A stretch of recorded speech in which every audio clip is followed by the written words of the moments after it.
23 February 2025. जुने furniture Marathi cinema पाहिला. छान आहे.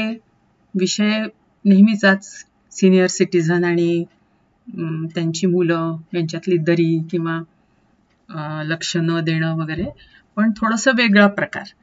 आणि मग वेगळ्या प्रकाराने सगळ्यांनाच धडा शिकवण्यासाठी काय केलं हे त्याच्यामध्ये सांगितलेलं आहे. मला खूप आवडला. कामं करणारे आणि सगळे छानच आहेत. महेश मांजरेकर आहे, त्याची बायको आहे.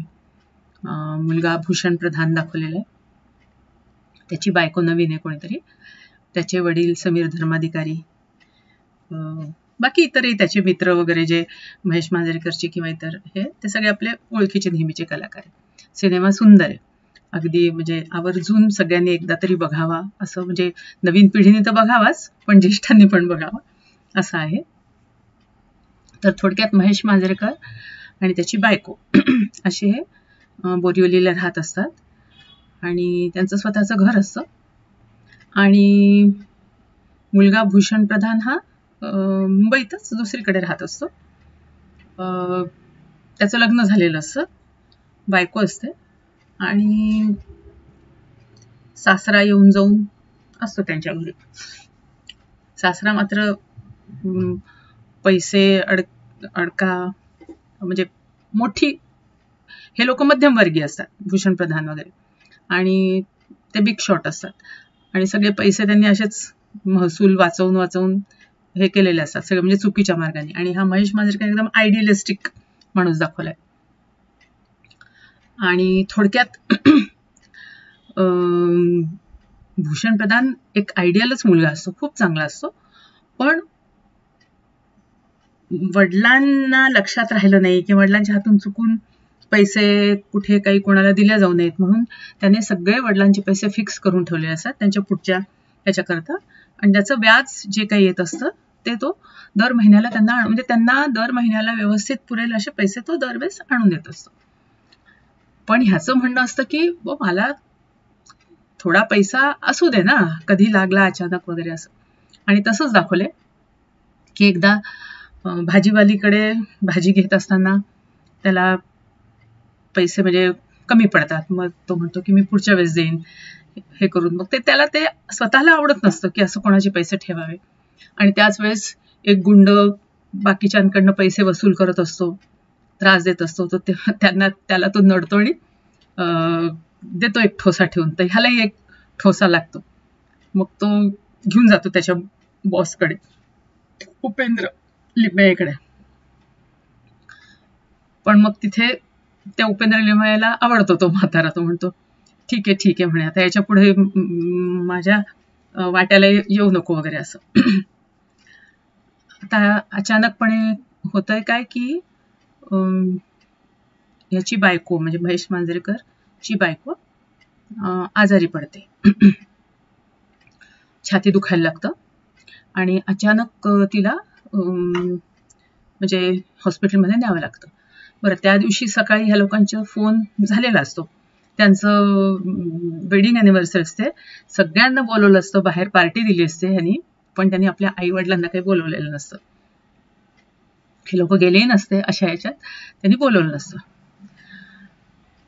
पण होतंय काय की रात्री एकदम सिरियस झाल्यामुळे आणि अँजिओप्लास्टीची वेळ आल्यामुळे डॉक्टर म्हणतात की एवढे पैसे भरा, नाहीतर आम्ही काही घेऊ शकत नाही टेबलवर.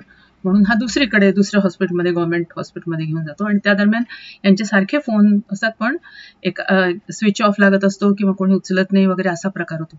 आणि त्या याच्यात हिची डेथ होते, बायकोची.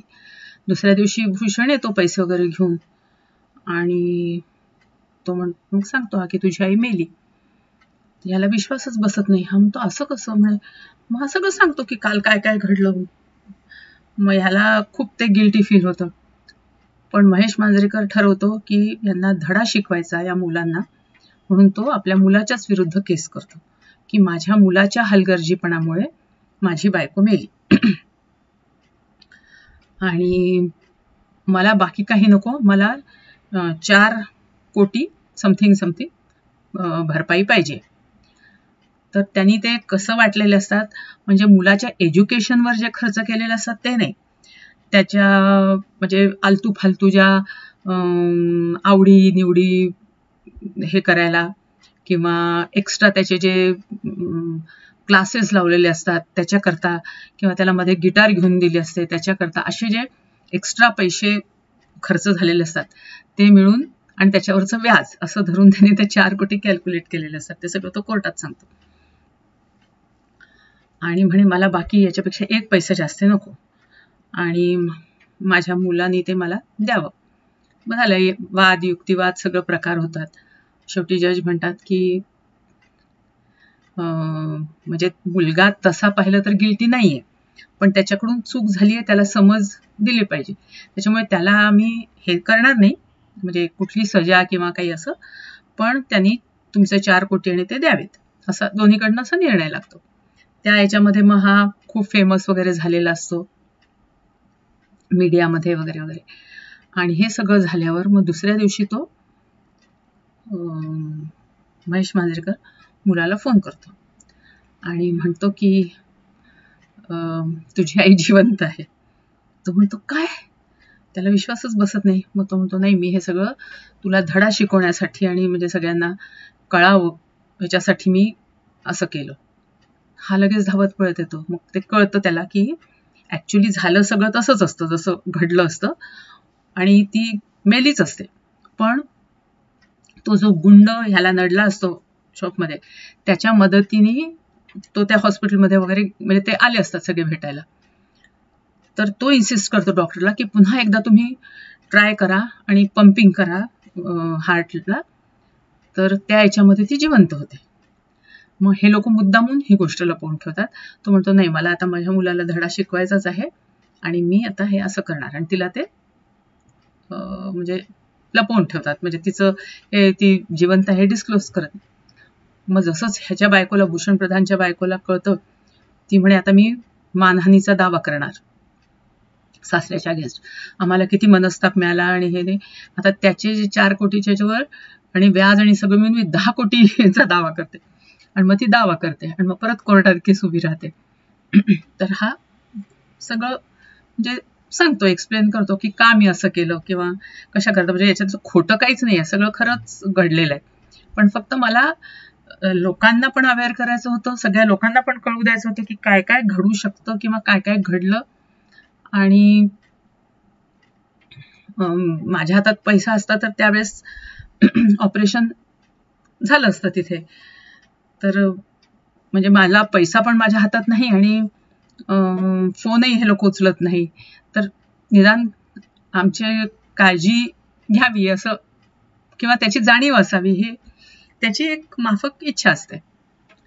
तर मग हे मानहानीचा दावा जेव्हा उभा राहत होतो, मग जज म्हणतात नाही, म्हणजे तुमचं तर म्हणजे तुम्हाला आता हे तुम्ही फॉर्जरीचा केस तुमच्यावर होतो, कारण तुम्ही कोर्टाला फसवलंय, तर तुम्हाला तर भरपाई द्यावीच लागेल. तर तो म्हणे मी माझ्याकडे आता एकही पैसा नाही, त्याच्यामुळे तुम्ही जी काही सजा द्याल ती मी भुगतायला तयार आहे.